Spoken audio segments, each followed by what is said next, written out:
соли 2015 шояд барои ҳамагӣ вақте ки аз ҳама савол мекунанд ки ин сол дар хотири ту бо чӣ хусусиятҳои худаш нақш баст, ҳамеша лаҳзаҳои некро меоранд. Як лаҳзаеро меоранд ки созанда буд, чизе аз худаш сохт ва боқӣ гузошт. ман ҳам ба ин савол ҳамеша ҳамин гуна посух медодам, вале имсол наметавонам чунин посух бигӯям, чунки воқеан ҳам имсол ман фикр мекунам на танҳо аз назари дар нигоҳи ман, дар нигоҳи фикр мекунам дар нигоҳи ҳамаи олам хеле соли мушкил буд. Он қадар соли пур аз воқеот, пур аз шуру мағал, он қадар берабтиҳо, он қадар нобасомониҳо ва он қадар воқеан ҳам воқеоти саргиҷкунанда буданд ки фикр кардам соли 2015 қарн қариб ки идома дошт. яъне ки ин ҳодисаҳое ки гуфтед ки хушатон наомад, танҳо ба худи шумо рабт дошт ё ба ҷомеа?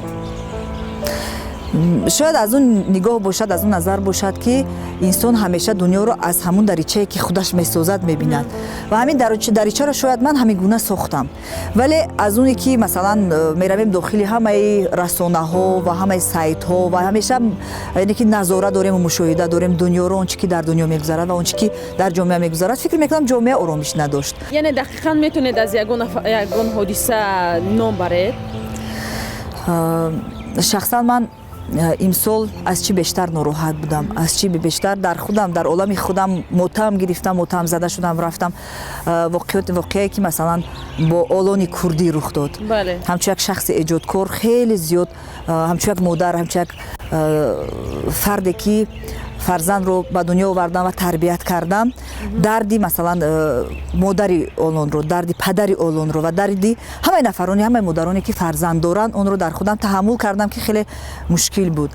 ва бозам ҳодисаи фавти иҷбории Умар ки гӯё ки ин дардро як ҷомеа қадар мушкил таҳаммул кард, гӯё ки ҳамаи мо мурдем, ҳамаи мо як лаҳза дар худамон аз дунёи худамон рафтем ва бозам омадем, бозам онҷо ки ин қазия вақте ки поёнаш фарҷомаш ҳичи набуд, фарҷомаш бозам наумедӣ вақте ки буд, ин ҳам бетаъсир намонд.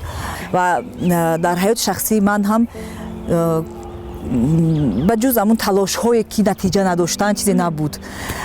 Надидам ягон натиҷаеро ки аз он, яъне ки худам аз худам ифтихор дошта бошам, яъне ки натиҷаи ҳамаи ана ҳамин, яъне ки аз дигоҳи ман зарбаҳо он шуд ки охирин шеъри пур аз нолиданҳоро гуфтам дар охири соли 2015 ки гуфтам як қисми ба ине ки амон аз ин ҳама аҳвол метарсам, аз ин афтодани яхчол метарсам, ман аз он ки надорам завқ бар ҳиҷмол метарсам, амон аз ҷабри хуршед, амон аз офтоби маҳви шабнам.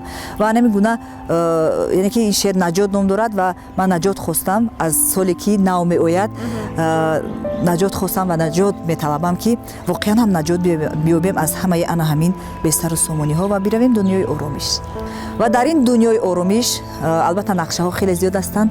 ман тасмим дорам аллакай таҳриррезии соли 2016 дар зеҳни ман, дар яъне ки нақшаҳои ман ворид шудааст ва ман дар имсол аз шурӯъ аз соли 2016 дунболи ифтитоҳи як маркази хурди эҷодие ки аллакай хеле ва хеле навигарӣ ва навоварӣ меорад, хоса дар самти эҷоди таронаҳо ва оҳангҳои ҷадид. ташаккури зиёд ва мо ҳам бовар дорем ки шумо ба ин орзуҳотон мерасед ва дар соли 2016 ба муваффақиятҳо даст меёбед ва фикр мекунам ки хеле соли бобарорам мешавад ки дар охири сол аз ҳодисаҳои нек ёд мебиёред. ҳатман нақшаҳо зиёдам. муваффақ бошед.